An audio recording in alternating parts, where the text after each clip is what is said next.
하나님 말씀 마태복음 11장 25절에서 30절 말씀입니다. 마태복음 11장 25절에서 마지막 절 말씀입니다. 30절까지 말씀을 우리 교독에서 읽겠습니다. 그때에 예수께서 대답하여 이르시되 천지의 주제이신 아버지여, 이것을 지혜롭고 슬기 있는 자에게는 숨기시고 어린아이에게는 나타내심을 감사하나이다.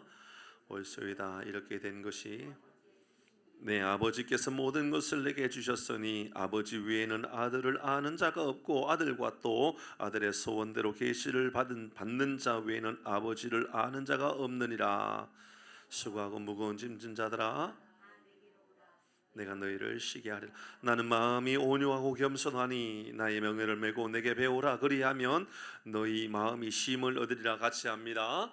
이는 내 멍에는 쉽고 내 짐은 가벼움이라 하시니라. 아멘. 아멘. 내가 너희를 쉬게 하리라 라는 제목으로 말씀 함께 나누도록 합니다. 내가 너희를 쉬게 하리라. 쉼이란 누구나 다 필요합니다. 그렇죠? 쉼이 필요 없는 사람이 어디 있을까요? 놀고 먹고 사는 사람도 다 쉼이 필요하다고 이야기합니다. 때로는 열심히 일하는 사람도 정말 휴가를 기다리고 있는 사람들이 있겠지만 열심히 일하는 사람보다 집에 놀고 있는 사람이 언제 휴가 가냐라고 물을 때도 있는 것이 아닌가, 뭐 그런 생각을 해보게 됩니다. 실제로 우리의 삶에 쉼이란 참 중요합니다. 모두가 쉼이 필요하고 모두가 다 잠이 필요한 것 같습니다. 더 많이 좀 잤으면 좋겠다. 여러분들도 좀 푹 많이 좀 잤으면 좋겠죠? 그죠? 아마 여기에 상당 부분은 잠 좀 많이 잤으면 좋겠다. 사실은 잠을 많이 자는 게 우리에게 필요한 게 아니고요, 잘 자는 게 필요하죠. 맞습니다. 그죠? 아주 이게 이 고퀄리티의 잠을 자는 게 중요한 거예요. 얼마나 수면의 양이 중요한 게 아니라 얼마나 수면의 질이 중요하나, 그 얘기를 한단 말이에요. 여러분, 뭐 양학도 마찬가지지만 한의원 쪽에 가보면 의사들이 잠은 잘 주무십니까? 이렇게 물을 때가 있어요. 우리 몸의 상당 부분은 잠으로 말미암아 무언가가 우리의 삶을 회복시켜주는 게 있단 말이죠. 근데 한국 문화에 이 잠에 대하여 굉장히 안 좋은 말들이 있어요. 아세요 혹시? 잠은 굉장히 우리의 삶을 윤택하게 하고 우리의 삶의 잠만큼 우리를 회복시키는 게 없는데, 잠에 대하여 이상한 말을 하는 경우가 있어요. 우리말에 예를 들어서 이런 말을 하는 거죠. 아니, 너는 이런 상황에 잠이 오냐? 그런 말을 하잖아요. 그거 부정적인 말입니까? 긍정적인 말입니까? 그런 상황에는요, 잠을 잘 자야 되거든요. 그죠? 그런 상황에는 잠을 좀 잘 자가지고 모든 문제를 해결해 가야 되는데, 이런 상황에 잠이 오냐? 잠이 오냐? 그 말은 너는 지금 잠잘 때가 아니다, 그 말이죠. 뭐 뿐만 아닙니다. 이런 말도 있어요. 그러니까 잠은 무덤 안에 들어갔으나 실컷 자라, 이런 말도 하잖아요. 그렇죠? 그 말은 무슨 말이에요? 이 땅에 살 때는 최대한 잠을 자지 말고 열심히 일하고 꿈을 꾸고 계획하고 달려가야 된다. 그런 이야기를 합니다. 그래, 우리는 전 세계에서 흔치 않게 우리나라에 뭐 서울에 있는 어느 뭐 대학 가려고 그러면 4당 5락 들어보셨죠? 4시간 자면 합격하고 5시간 자면 떨어진다. 그런 말 있었잖아요. 그렇죠? 이 참 그럴듯해 보이지만 무서운 말입니다. 무서운 말이에요. 뭐 저도 뭐 다르지 않죠. 우리 모두가 마찬가지일 겁니다.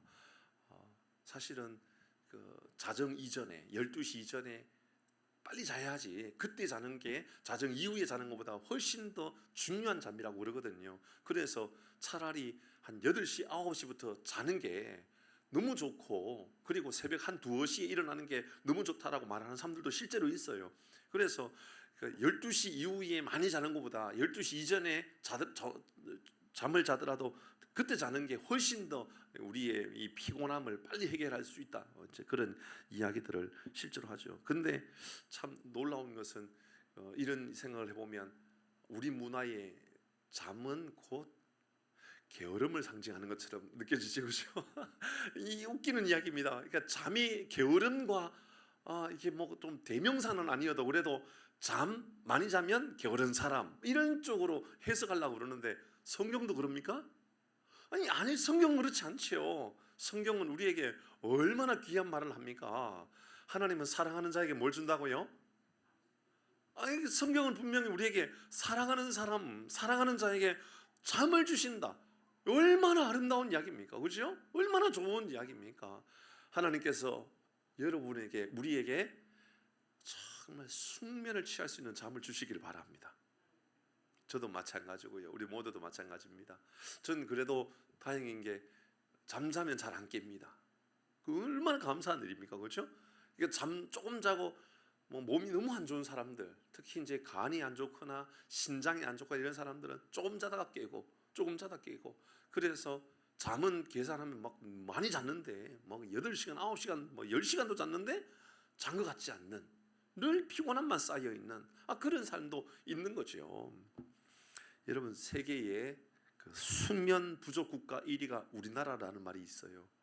수면 부족 국가 가장 작게 자는 그래서 늘 피곤하다 이런 말을 가장 많이 하는 사람들 그 나라의 사람들이 바로 우리나라라고 이야기합니다.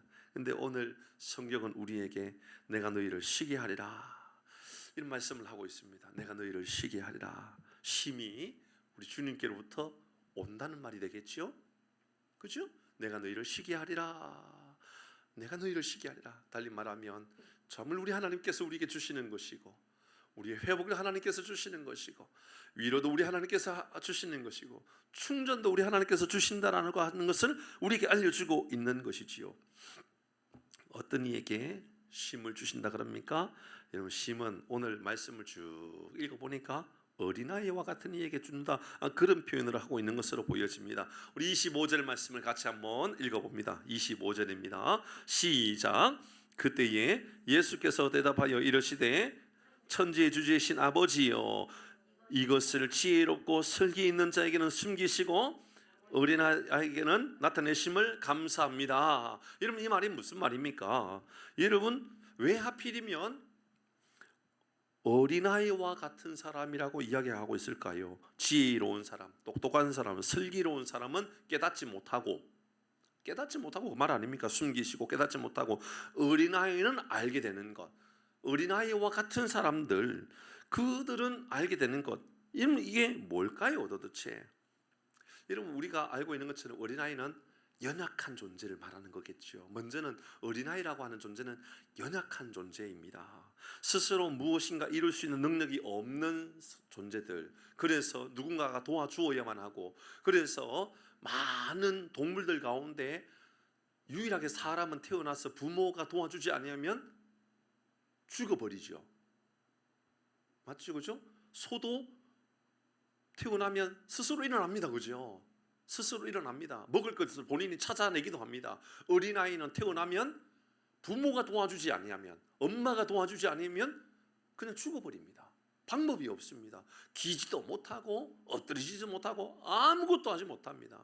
거의 일어나기 위해서 걸리는 시간이 1년여 가까운 시간이 필요합니다. 그러니까 어린아이와 같다라고 말할 때는 어린아이의 존재 자체는 무능력한 존재, 그렇죠? 힘이 없는 존재, 연약한 존재, 그런 의미로 먼저 우리가 이해할 수 있을 것입니다. 어쩌면 이 천지의 주인이 하나님이고 참된 능력이 하나님께로부터 나온다라는 것을 우리에게 먼저 알려주고자 이 이야기를 하고 있는지도 모르겠다라는 생각이 들었습니다. 25절 조금 전에 읽었던 말씀을 보면 그때 예수께서 대답하여 이르시되 천지의 주제이신 아버지여, 그러니까 이 우주 만물의 주인이신 참된 능력이신 우리 하나님 아버지, 그 하나님이라는 말을 하고 어린아이에게 나타나심을 감사합니다라고 하는 것은 이 우주 만물의 모든 것은 다 주인이 있고 참된 능력을 주관하시는 이가 있다는 것을 우리에게 보여주고 있는 것이지요.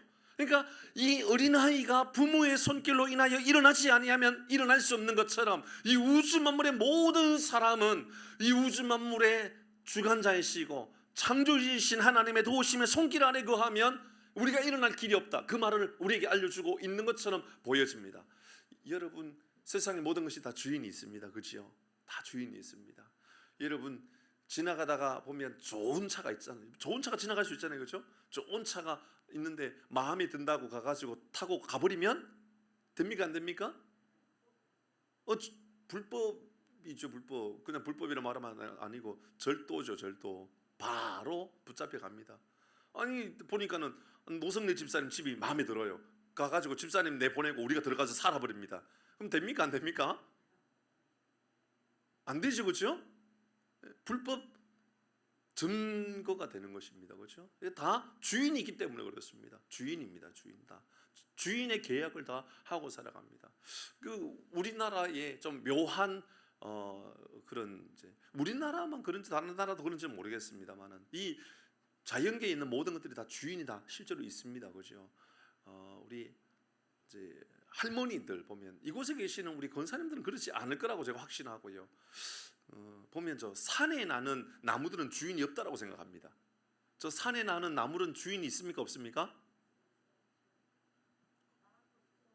그건 나라 거든 개인 거든 주인이 있습니다. 그렇죠?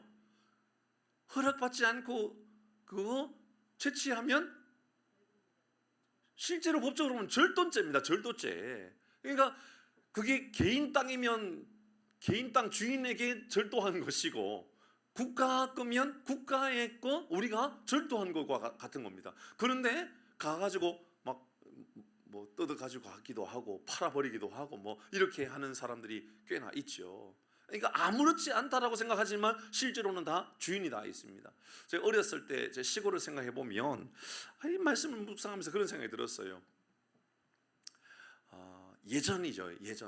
예전에 우리나라의 문화에는 시골에서는 그 썰이하는 문화 있죠. 서리죠. 서리에 서리. 어쨌든 서리 있잖아요. 썰이. 저는 썰이라 그랬어요. 썰이 하는 거 있잖아요. 썰이. 저희 동네에는 감나무도 많았지만 수박도 많이 하고 참외도 많이 했었어요.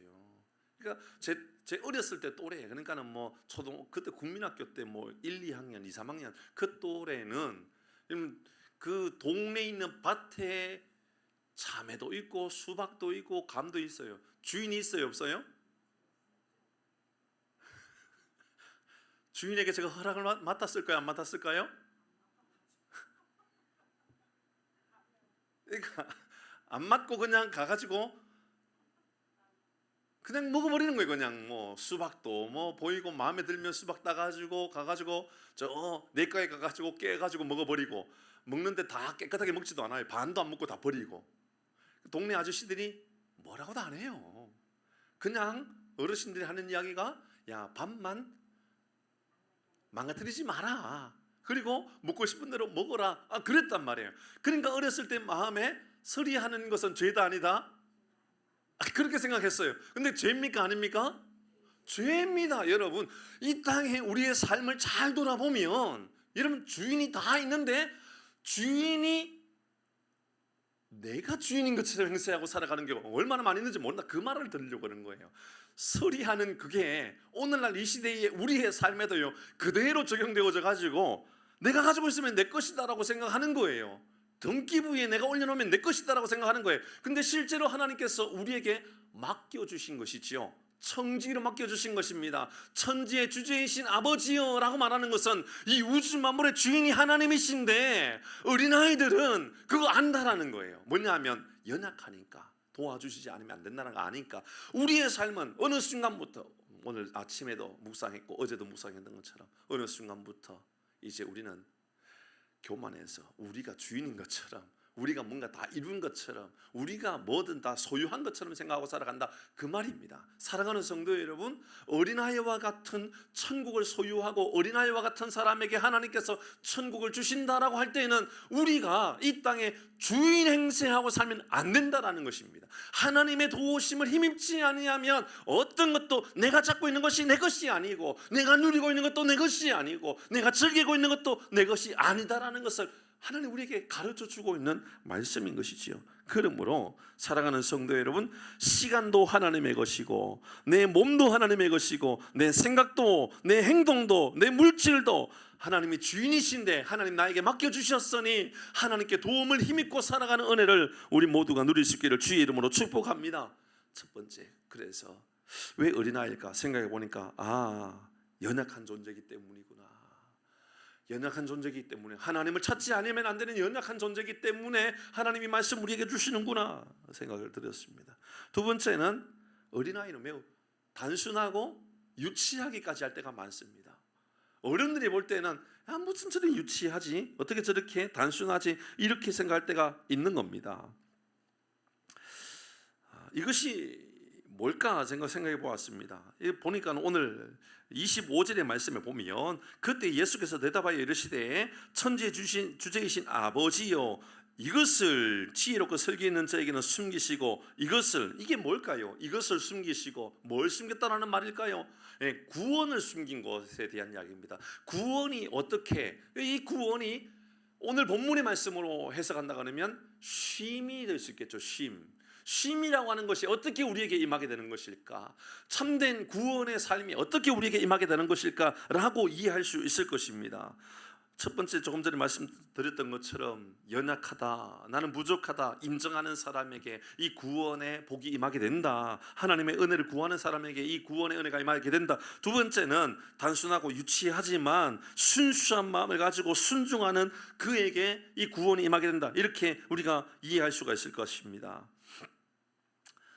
구원 이면에는 절망, 멸망, 사망, 고난, 고통 이런 것이 이면에 있다라는 거지요. 그러니까 이것을, 구원이 우리에게 임하게 된다. 어린아이와 같은 삶을 살아갈 때에, 그러니까 이 모든 우리의 삶의 피곤함들, 고난들, 염려들, 우리의 죄로 문제로 인하여서 영원한 죽음에 임하게 되는 이 모든 삶을 근본적으로 해결해 주시는 우리 하나님이 우리에게 있다. 누구에게 있느냐?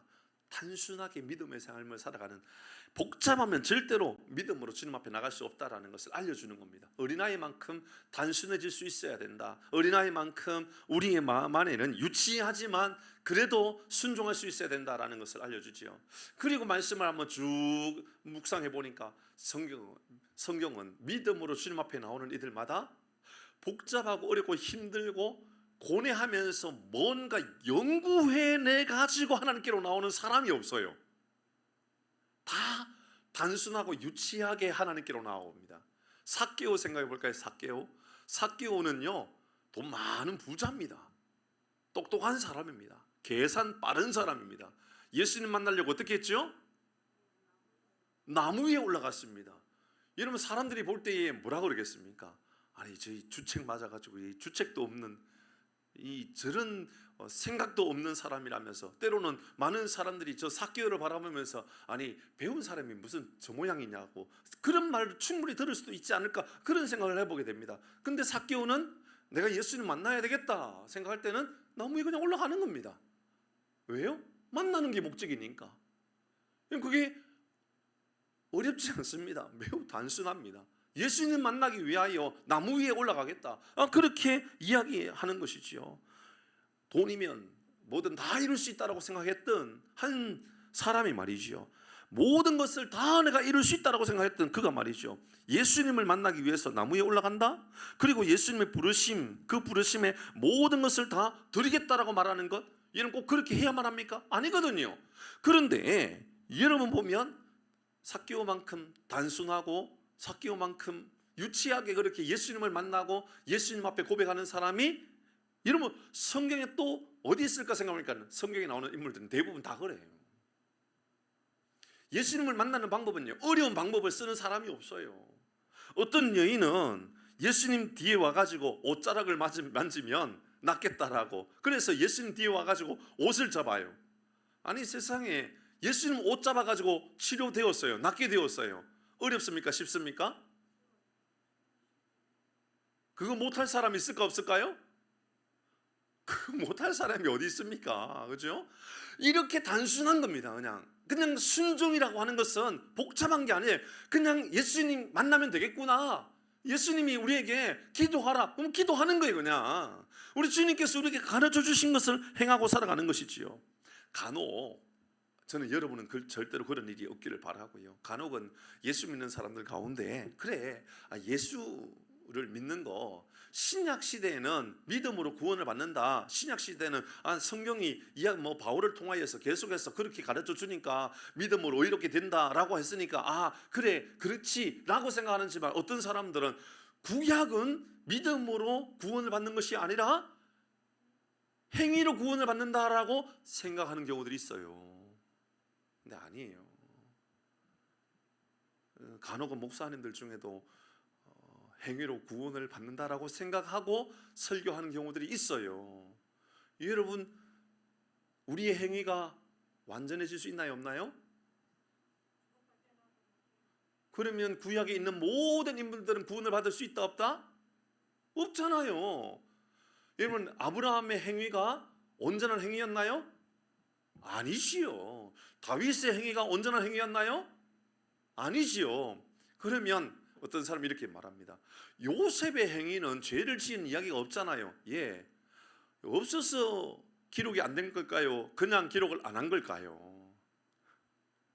여러분, 사람은 태어날 때부터 다 죄를 짓는 겁니다. 그렇지요? 기록되어 있지 않다라고 죄가 없는 게 아니에요. 그럼 아시아 7교회 가운데 서머나 교회, 빌라델비아 교회, 그들 교회는 책망이 있어요, 없어요? 없지요? 칭찬만 있습니다. 그러면 그 교회는 책망받을 일은 없었을까요? 있지요.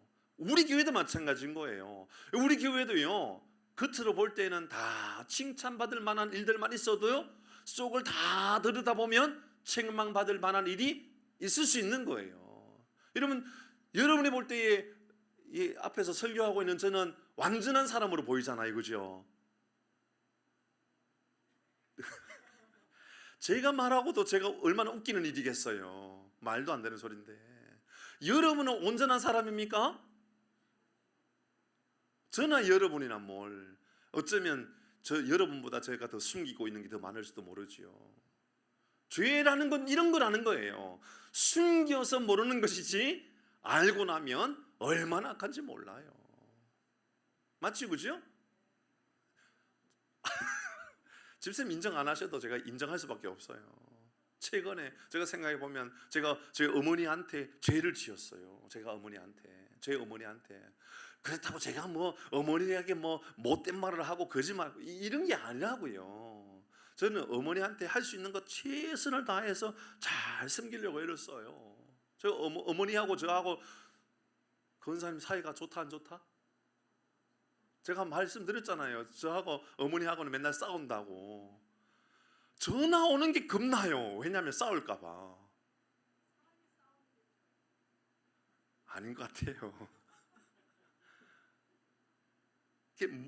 저희 집사람은 알아요. 제가 명절이든 언제든 어머니하고 있으면 왜 그런가 생각해 보면 성향이 비슷해서 그래요. 우리 어머님을 만나 보셨나 봐요. 아버님하고 많이 싸우세요? 어머님하고 많이 싸워? 아들하고 많이 싸워요? 성향이 비슷한가 보죠. 제가 어머니가요, 저하고 하도 많이 싸우니까 이렇게 많이 싸우니까 어머니가 이제 저한테 부담스러운 것도 있을 거 아니에요. 근데 고민하다가 저한테 전화 와가지고 이렇게 부탁을 하는 경우들이 있단 말이에요. 근데요, 속으로는 제가 화가 막 나는 거예요. 제 마음 안에 말이야. 아쉬울 때는 첫째 아들도 안 찾고 셋째 아들도 안 찾고 둘째 아들 찾고, 화를 내고 싸울 때는 둘째 아들 찾고 제 마음 안에 그런 마음이 있단 말이에요. 근데 제 마음에 이상하게 이렇게 죄를 짓는단 말이죠. 이게 다 숨기고 살아가는 것이지 알고 보면 다 우리 안에 죄가 있단 말이죠. 숨기고 살아가는 거죠. 구약 시대의 백성들이요, 믿음의 삶을 살아가지 않으면 구약 사람들도요 다 멸망받을 사람들이에요. 성경은 우리에게 로마서 3장 20절에 이렇게 알려주지 않습니까? 같이 읽습니다. 시작. 그러므로 율법의 행위로 그의 앞에 의롭다 하심을 얻을 육체가 없나니 율법으로는 죄를 깨달음이라. 그렇습니다. 바울은 우리에게 분명히 알려줘요. 구약의 사람이라고요, 율법으로 구원받는 게 아니라고요. 이러면 아브라함이 의롭다함을 칭함을 받았던 이유는 그 하나님을 믿었으므로 이렇게 하고 있잖아요, 그렇죠? 아브라함은 하나님을 믿음으로 하나님이 그를 의롭다 여겨주셨다. 그러니까 의롭다라는 칭호를 받게 되는 것, 우리가 구원을 받게 되는 것, 하나님의 사람이 되는 것, 이것은 믿음으로 말미암는 거예요. 구약은 오실 메시아 예수를 믿는 거예요. 우리는 누구를 믿어요? 오신 예수를 믿는 거예요. 믿음으로 말미암아 구원에 이루어지는 거예요. 근데 그 믿음이요 어렵지 않다고요. 단순한 거예요. 그러면 신약 시대의 그 믿음의 사람뿐만 아니라 구약 시대의 믿음의 사람도 똑같이 생각해 보잔 말이지요. 아브라함 어떻게 믿어요? 아브라함이 하나님을 믿는데 갈대아 우르에서 살 때에 너 본토 친척 아비 집을 떠나서 내가 지시할 땅으로 가라. 그냥 가요. 어렵지만 단순하게 행동한다고요. 단순하게. 하나님은 아브라함이 어떤 삶을 살아가야 복된 인생이고 참된 구원의 인생이고 참된 쉼의 인생이는지 우리 하나님 알고 계셨던 거예요. 그래서 아브라함에게 야, 너 갈대아 우르를 떠나라. 내가 지시할 땅으로 가라. 그러면 그냥 가는 거예요. 여러분, 이게 어려운 일이죠. 어렵습니다. 그러나 어려운 문제 앞에 단순해야 믿음 생활 잘할 수 있다, 그 말입니다. 어느 날 하나님께서 아브라함에게 나타나서 아브라함아, 너 독자 아들 이삭이 있지 않느냐? 그 아들을 말이야 모리아 산에 와서 번제물로 드려라. 고민하게 될까요, 안 될까요? 환장하지요. 이거 뭐 어떡합니까? 아들 하나인데, 그것도 늦게 태어난 아들 하나인데 도저히 인간의 방법으로는 태어날 수 없다라고 생각했을 그때 하나님께서 주신 이삭인데 모리아 산에 와가지고 번제물로 드리라 그러네요. 근데요, 아브라함은요 단순합니다. 그리고 유치합니다. 아침에 일찍 일어나가지고요 이 이삭을 데리고 갈대우르로 떠나는 거예요. 이게 단순하지만, 이게 유치하지만 그 믿음의 순종인 것이지요. 우리의 믿음이 다 그렇다라는 거예요. 여러분, 우리의 삶에요 믿음이란, 구원이란 어떻게 임하게 되는가? 여러분, 복잡하지 않아요. 여러분, 힘든 결정이 우리의 눈앞에 놓여져 있다 할지라도, 힘든 고민을 할 수밖에 없는 상황이라 할지라도요, 여러분, 우리는 단순하게 판단하는 거예요. 단순하게 결정하는 거예요. 아브라함 말씀드렸잖아요. 그가 모리아산까지 가기 전까지 그가 한 걸음 한 걸음 내디딜 때마다 몸은요 아마 천근만근 엄청 고통스러운 시간으로 그가 걸음을 내디딜 수밖에 없었을 거예요. 하나님 앞에 따져도요 얼마나 따질 게 많을까요? 하나님 나한테 주셨던 약속이 있지 않았습니까? 저 하늘의 해와 같이, 저 별과 같이 엄청나게 많은 자녀들, 백성들 내게 주신다고 그랬고, 저 바다의 모래처럼 많은 민족을 만들어 주시겠다 그랬고, 열국의 아버지가 뭐예요? 온 우주 만물에 엄청난 가문으로 만들어 가겠다라고 약속했는데, 이게 뭡니까 하나님? 그 말 아닙니까? 그런 말이에요. 그 말. 그런데 여러분, 그렇게 걸어가는 거예요. 가면서 아무리 생각해 보아도 막 이런 고민이 들 거예요. 단순하게 판단하고 단순하게 결정하고 유치하게 결정했지만 속으로 마음 안에는 하나님답지가 않군요. 어떻게 하나님께서 저에게 이런 걸 요구하실 수 있습니까? 차라리 하나님 내 목숨을 가지고 가시지요. 내 아들을 번제물로 드리라고요? 하나님, 이걸 내가 어떻게 합니까? 이런 갈등들이 얼마나 많이 일어나겠습니까? 하나님답지 않습니다. 아들을 죽여서 드린다고요? 그 이방신이나 하는 것 아닙니까? 윤리적으로 만약에 그러면 사람들 얼마나 요구하겠습니까? 일일이 하나하나 따져보면요, 하나님은요 불법의 하나님이고요. 하나님은요 무자비의 하나님이고요. 하나님은요 믿음의 하나님이 아니라 불신의 하나님이 될 수밖에 없는 수만 가지 조건들 다 갖추고 있을 거예요. 그런데 아브라함은 그렇게 생각하지 않은 거예요. 길이 힘들고 어려워도 단순하게 판단하고 유치하게 결정하고 길을 걸어가는 것이지요. 여러분 그렇게 생각해 보면 유대인들, 율법주의자들, 바리새인들, 서기관들 그들이 볼 때에 믿음으로 말미암아 구원에 이루어지게 된다라는 말 자체를 이해하는 건 너무 어려운 거예요. 그들의 상식으로는 도저히 감당하기 어려운 것이지요. 여러분 어떤 이는 눈에다가 진흙을 발라가지고 실로암가에 가서 씻으려면 낫다 그래요. 가요 그냥. 얼마나 단순한 행동입니까? 얼마나 유치한 행동입니까? 눈에다가 진흙을 바르고 가면 사람들이요 손가락질 하지 않겠어요? 무슨 욕을 할 거예요 분명히. 그죠? 드디어 미쳤다. 드디어 미쳤다. 얼마나 많은 사람들이 비난하겠습니까? 여러분이 11조 드리는 것도 생각해 보세요. 세상 사람들은 믿어도 작작 믿어야지, 미쳤구나 이런 말 안 하겠어요. 그죠? 그 돈 모아가지고 집을 사지, 그 돈 모아가지고 뭘 하지. 세상 사람들 그렇게 판단한단 말입니다. 그럼에도 불구하고 우리는 믿음으로 결단하는 거예요. 그 믿음으로 판단하는 거지요. 유치하지만 그냥 성경이 말한 대로 행하고 살아가 보는 거예요. 그 하나님께서 책임져 주신다 그 말입니다. 그렇다면 쉼을 얻으리라 이 말이 무슨 말일까요? 이것은요 육신의 단순한 쉼만을 말하는 것이 아니죠. 우리의 영혼의 쉼을 말하는 것이고 우리의 인생의 쉼을 말하는 겁니다. 그래서 오늘 성경을 마무리하면서 이 말씀에는 아주 중요한 말로 우리에게 아주 중요한 교훈을 주고 있습니다. 28절 29절 같이 읽어봅니다. 28, 29 같이 합니다. 시작. 수고하고 무거운 짐진 자들아 다 내게로 오라. 내가 너희를 쉬게 하리라. 29절 나는 마음이 온유하고 겸손하니 나의 멍에를 메고 내게 배우라. 그리하면 무엇이 쉼을 받는다고요? 마음이 쉼을 받는다 이렇게 표현하고 있는 거예요.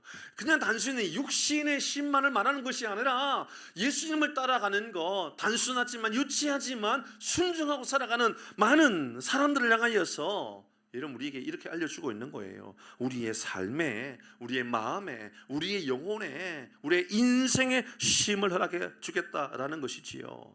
구원은요 은혜입니다. 위로입니다. 위로의 은혜, 감사의 은혜인 것이지요. 예수님을 믿고 예수님을 따르는 순종의 삶에서 우리는 이러한 우리는 이러한 위로를 얻게 된다는 겁니다. 천국을 소유하는 삶을 살게 된다 그 말을 하고 있는 겁니다. 예수님을 보십시오. 겸손하고 온유합니다. 왜 그렇지요? 예수님은 하나님이 독생자 예수 그리스도를 이 땅에 보내셨을 때에 육신의 몸을 입고 오실 때에 예수님은 하나님 앞에 순종하고 오신 거예요. 순종하고 십자가에 지시는 것도 순종함으로 십자가에 지신 거예요. 예, 그렇습니다. 바로 나는 마음이 온유하고 겸손하다라고 말하는 것은 예수님께서 이렇게 순종하고 예수님께서 이렇게 순종하는 모습으로 단순하게 그렇게 우리에게 오셨던 것처럼 나의 멍에를 메고 내게 배우라. 나의 멍에를 메고 예수님께서 행하셨던 그 모습대로 우리도 예수님 앞에 나가 배워라 그 말인 겁니다. 어렵게 힘들게 너무너무 고민하면서 그렇게 믿음의 삶을 살아가는 것이 아니라 순종하면 그때부터 하나님께서 우리에게 보여주신 놀라운 위로의 삶이 우리의 삶에 쉼이라고 하는 것이 우리에게 임하게 된다는 것을 알려주고 있는 것이지요. 사랑하는 성도 여러분, 우리의 삶에, 우리의 마음에, 우리의 영혼에, 우리의 인생에 하나님께서 주시는 쉼을 얻는 놀라운 복을 누릴 수 있기를 주의 이름으로 축복합니다. 말씀을 마무리합니다. 몇 가지 우리에게 중요한 교훈들을 하고 있습니다. 믿음은요 쉼을 얻는 것과 똑같은 거죠. 우리의 마음에, 우리의 영혼에, 우리의 삶에 쉼을 얻는 겁니다. 우리의 여러분 인생에 쉼을 가지게 해주는 것이죠. 그렇다면 어린아이들처럼 연약함을 인정해야 되는 겁니다. 우리의 삶의 주인이 하나님이시다라는 것, 우리의 시간에, 우리의 모든 생각에, 우리의 모든 일상의 주인이 하나님이라는 것을 먼저 인정하는 것이고요. 그리고요 어린아이처럼 단순하고 유치하게 순종하고 살아가는 겁니다. 그러면 하나님 우리에게 이 쉼이라고 하는, 회복이라고 하는 놀라운 복을 저와 우리 모두에게 주실 줄 믿습니다. 우리 같이 찬양